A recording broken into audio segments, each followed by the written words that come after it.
Mesnata e 4 marsit shënon fundin e afatit për regjistrimin e diasporës për zgjedhjet parlamentare të 11 majit, pasi konsensusi politik për shtyrjen e datës nuk është gjetur nga palët. Megjithatë, sipas antarit të Komisionit Rregullator në Komisionin Qendror të Zgjedhjeve Dritan Çaka, ekziston ende mundësia që vetëm përzihetësit që kanë aplikuar dhe kërkesa e tyre u është refuzuar, mund të shtyhet afati edhe 4 ditë të tjera, aq sa e lejon edhe Kodi Zgjedhor.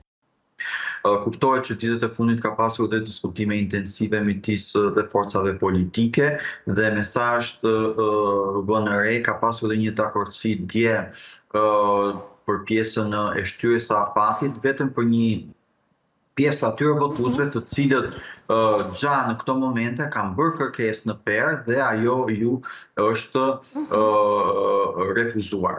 Duhet theksuar që në këto momente që neve flasim, jemi akoma në nivelin e diskutimeve në konceptin juridik, sepse nga pikpamja ligjore akoma nuk ka një akt ligjor përfundimtar me të cilin është bërë mundur shtyrja. Kreu i opozitës Sali Berisha tha se arsyeja sepse Partia Socialiste refuzoi shtyrjen e afatit për diasporën është sepse i trembet vullneti të tyre të votës.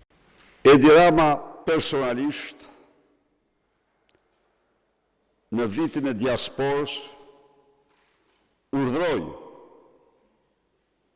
përfaqësuesit e tij në Komisionin Qendror të Zgjedhjeve të refuzojnë për të zgjatur regjistrimet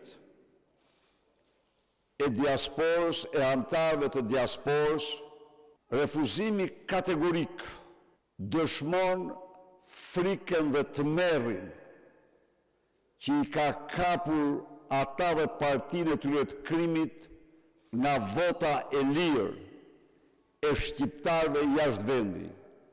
Sipas shifrave zyrtare, deri më tani rezultojnë të regjistruar më shumë se 226.000 emigrantë, të cilët do të votojnë nëpërmjet postës, transporti i së cilës do të paguhet nga Komisioni Qendror i Zgjedhjeve. Në total, në pajisjen Per janë depozituar rreth 284.000 kërkesa unike për regjistrim, prej të cilave janë refuzuar 42.009. Kërkesat më të larta vijojnë të janë nga shqiptarët të cilët jetojnë në Itali me 142.895 aplikime, pra 40.5%, duke u ndjekur më pas nga Greqia me mbi 100.000, 28.4% dhe Gjermania me 35.331, 10%.